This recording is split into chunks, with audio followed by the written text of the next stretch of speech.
Hello, everybody. Welcome back to Sean's Thoughts. We're talking about the first impressions of Ruby Rose versus Maka Albarn. I haven't done a video like this since Kratos versus Asura, and you guys have asked me to just do these types of videos for death battles I'm interested in, and oh boy, I'm very interested in this one. But thankfully, I'm not the only one. Everyone, please welcome my guest and former Wario on Left 4 Dead, Violet. Yo, what is the up? Purple or Violet, however you wish to call him. We still call him Purple sometimes. Duh. Has been really into Soul Eater, and he has been really hyped for this episode since it was announced on the Kickstarter, I believe. Yeah, when I first saw it in the Kickstarter, I was so scared that it wasn't gonna get reached. But hey, it got reached, and then it nearly got unreached because the next matchup was Genshin. Yeah. Well, yeah, then they swapped it around for Hulk vs. Godzilla, and we know how that episode turned out. But now we get to talk about Yep. episode 200, which a lot of people were surprised by at first that this was 200, mostly because it was originally planned for Ash vs. Yugi, but well, that episode's going to take a lot of work. Yeah, they changed that really quickly. But this was the one that a lot of people originally also thought would be a good episode 200 in their defense. And a lot of that, of course, is with the history of Monty wanting the matchup itself, and it also is helpful that, well, if I'm being honest, I wasn't that big into the last Soul Eater episode Death Battle had. I mean, personally, I like it, but I rewatched the episode recently. The analyses are awful. Well, Like, they are just so poorly done. Okay, well, they're not awful. They're just kind of mediocre. They just do the bare minimum, I'd say. well, let's go ahead then and just start this off with what we thought about the analysis previews that we've seen. I like how well edited both of them are, especially Ruby's. I think out of the two, I think Ruby's is my favorite. Um, I mean, obviously, there's my Soul Eater bias coming into play, but I feel like in terms of editing, yeah, I have to agree, Ruby's was the better of the two. The writing for Maka is I also just enjoyed a little bit more, even though I know you said like the teacher's pet joke may not be perfect for Maka. I still thought it fit. Um, I guess I might as well talk about. I like the writing for the most part. They start the analyses basically perfectly because every Soul Eater episode opens with that quote, and I like that quote. And they go over everything well enough. I like how they explain the powers. I like the editing. My problem with the teacher's pet joke is that it makes Maka sound way more stuck up than she actually is. Like, she's smart. That's about it though. She's top of her class and generally tries to be a good student, but like that's it. So not like full out teacher's pet, just like, hey, she's a really smart kid, and she does a lot of things really well. Yeah. Another thing that I like, honestly, these are nitpicks. It's a joke. Like, it's a joke that she's a teacher's pet, which, like, I get it. It's kind of funny. And another minor nitpick is saying that Black Star was doing better than Maka. No. He is debatably the better fighter. But, like, other than that, and by the end of the series, he's better. But, like, they're not at the end of the series yet. They're at the start. And, like, at the start, Black Star was... I love the guy, but he was awful. Well, here's an interesting question I have for you real quick before we continue on. Because we talked about it on Lads, and a lot of people are more so familiar with the anime side of Soul Eater, excuse me. How do you think they're going to handle the manga? Do you think they're going to handle it pretty well, or... I mean, they didn't really handle it too well with Krona, but, like, I'm not gonna hold them against them for that. That was season 7. But I think they'll do it fairly well, I hope. I hope they bring up Soul Adagio. I forget what it's called. And I think they're gonna use it. But beyond that, I have faith. I have faith they're gonna do it well. Yeah, I think overall the analysis for both were pretty good. From the editing side, I really like Ruby's more, and I did enjoy the Maka writing personally. Yeah, I do enjoy both analyses previews really well. I think I'm liking Ruby's a little bit more, but it's like very slightly. I think it's like the editing that pushes it over the edge for me. Definitely. And as most folks may have known, on Tuesday, on the previous Death Battle cast, we got to see the work of Luis, who is the main animation guy for Ruby versus Maka, with help from Devil Artemis and David. Because I can't pronounce his username, I just call him David. I'm sorry, David. You're a cool guy, I imagine, but I can't pronounce your username. I'm sorry. And Womp womp. and from what we see, like, I think Ruby herself looks fantastic. On Ruby's end, she looks like she was ripped right from modern day Ruby, and I mean that in the best way possible. She is animated so well. For Maka, I like it so far, but it's not like wowing me right away. Yeah, it's not amazing. And for those who don't know, I made an unlisted video that I just shared with friends and servers that I'm in, where I just kind of yapped about the animation preview for 20 minutes. And in that, I said that I don't really like how short Soul's hilt is, because Soul's hilt is really long, so it being like half of Maka's size is a little bit jarring to me. But like, it's fine. It's not a deal breaker or anything. I think when it comes to 3D, you do, especially for something like Soul Eater, you do have to make some sort of guesswork, because there wasn't a lot of 3D like stuff for Soul Eater. There was a whole no. You're incorrect on that. Actually, there is an entire 3D fighting game for Soul Eater called Battle Resonance. Oh, there was? And yeah, there's actually multiple. There's like different ports for it. So there was like with like different models for each. So there is actually multiple models for both Maka and Soul. Granted, they don't look the highest quality. This is a PS2 era game, Nintendo Wii, but there is 3D Soul Eater stuff. I think it also may just be like, you know, they probably made these models from the ground up, considering the quality of the models is probably age. I mean, like you said, it was a PS2 and Wii model. Yeah, the models are definitely custom, which I think they look really good for what they are. I think the one hand-drawn shot we did see for Soul, though, looked pretty frightening, but it fits Soul Eater. Oh my god, in that video, the part that I yapped about the most was the hand-drawn Soul shot, and I screamed when I had to hold back my screams when I first saw it, because oh my god. As a Soul Eater fanboy, that is all I ever wanted, was for Soul to play the piano, and the fact that it's hand-drawn and he's got the madness is incredible to me.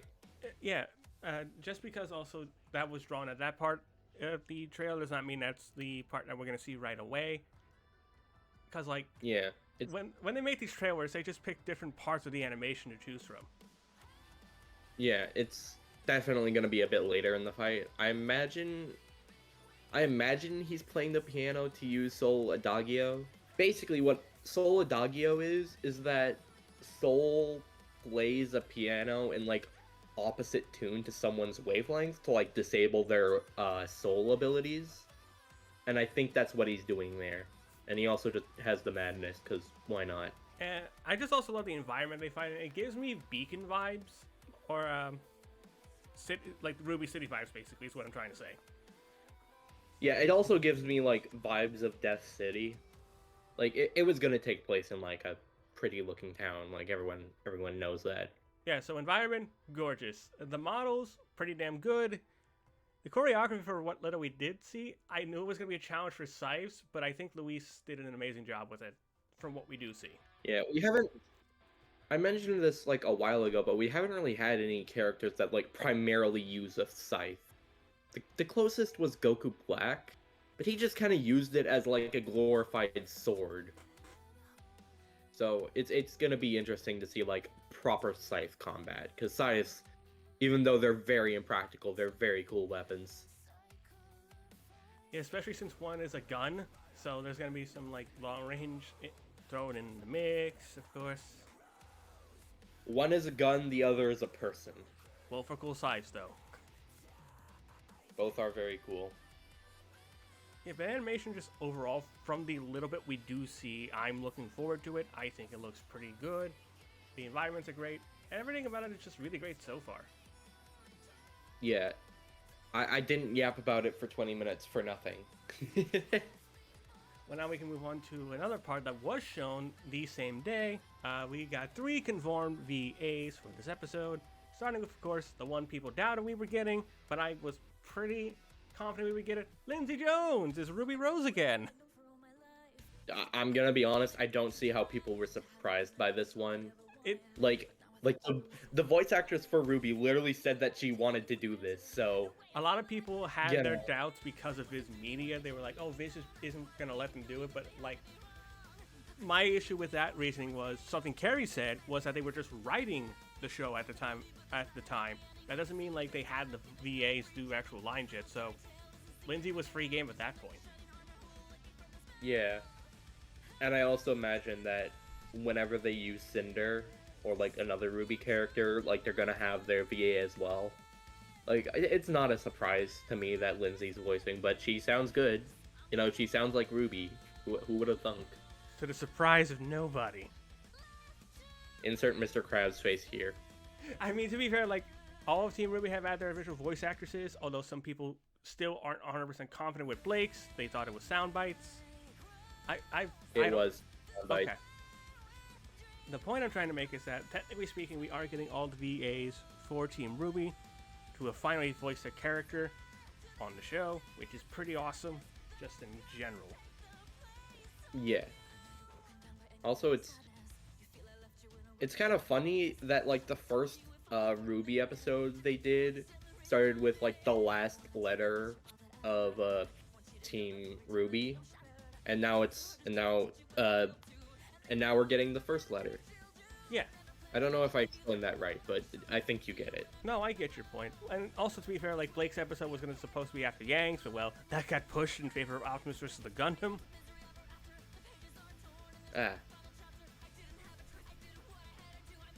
But hey, you know what? Lindsay's here. She sounds great.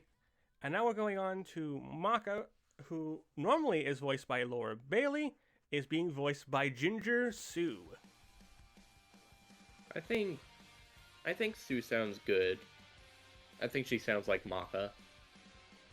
A lot of people at first were thinking, wait, is that just like a made-up name because people weren't familiar with who Ginger Sue played? She's actually done a couple things. I actually know her from a couple things, like I said. Her biggest well-known role is Atia from Genshin Impact.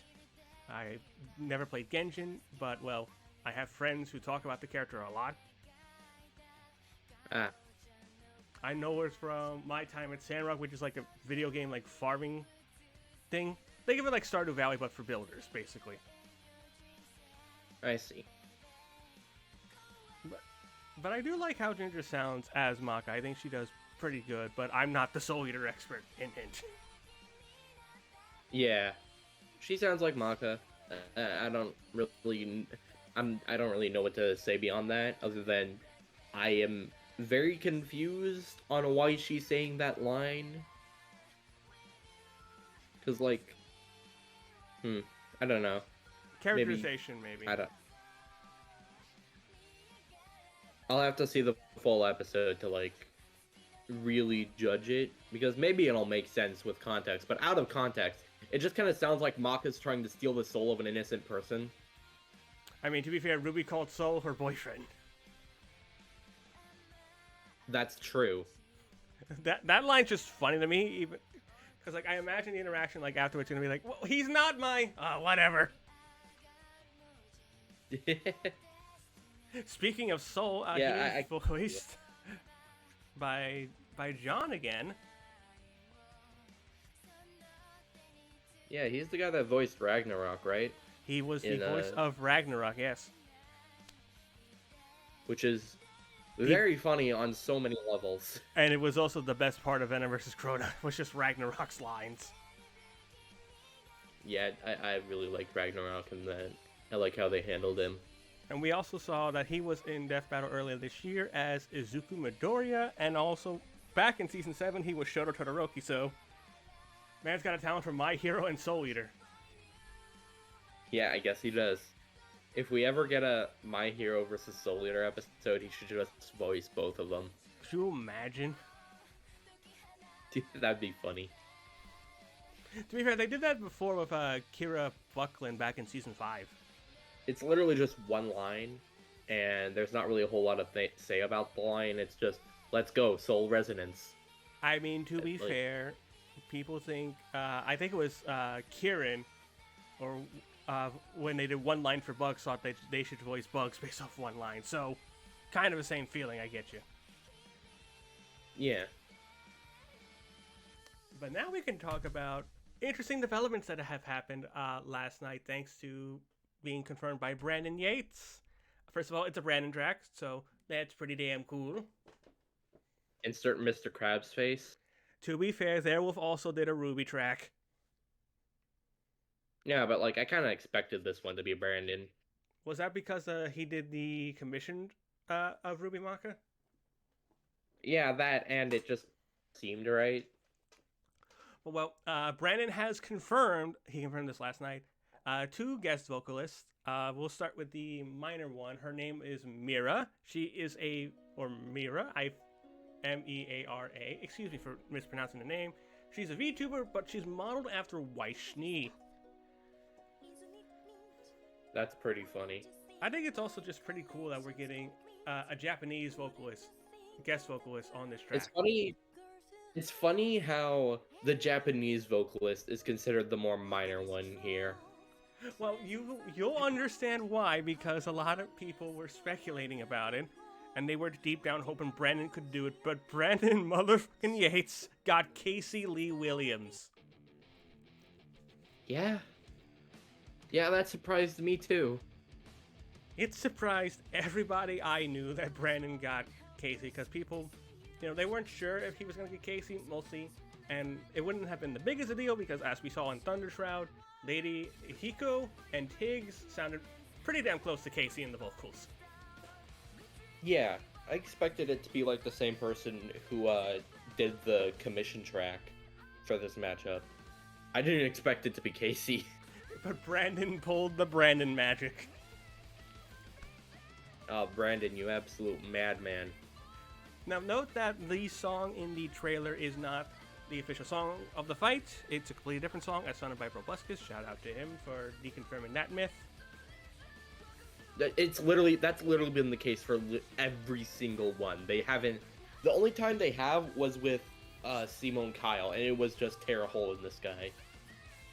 Yeah, we're getting 2 guest vocalists on this track. One is Casey herself, and Mira is going to be pretty damn good. I know some people were surprised that it's going to be a Japanese vocalist, but something I want people to keep in mind is Ruby is insanely popular in Japan. I knew that, but I just didn't expect it. I still just didn't expect it to be a Japanese though.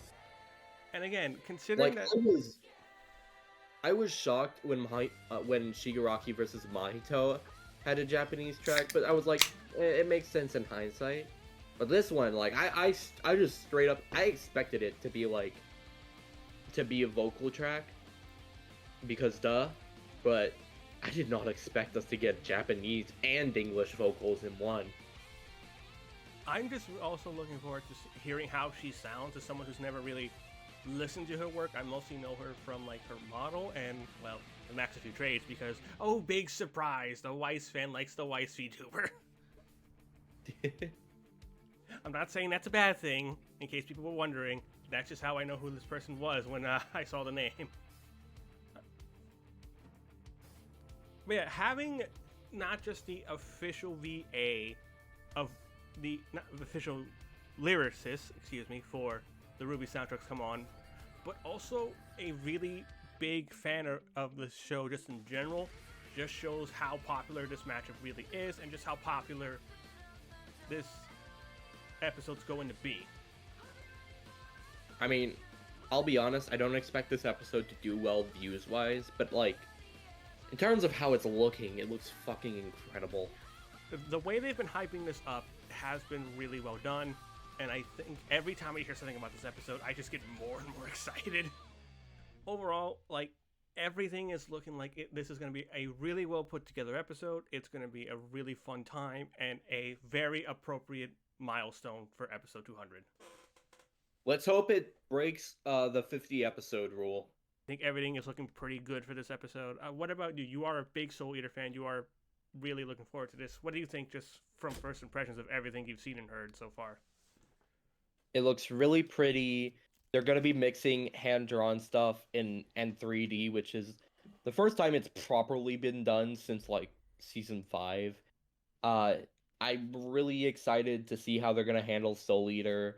Uh, I'm very excited to see how they're going to handle Ruby, which everything's been leading up very well. And Soul is playing the piano. This is all that I've ever wanted. And he's got the madness, and it's hand drawn, and he black flashed the goddamn piano. It's awesome.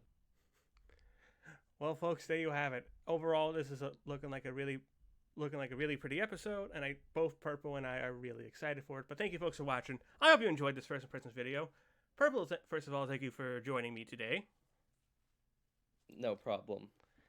And you folks at home, let me know what you think about the episode down in the comments below, because I love reading your comments. And with that being said, I will see you all later. Purple, any final words before we hop off?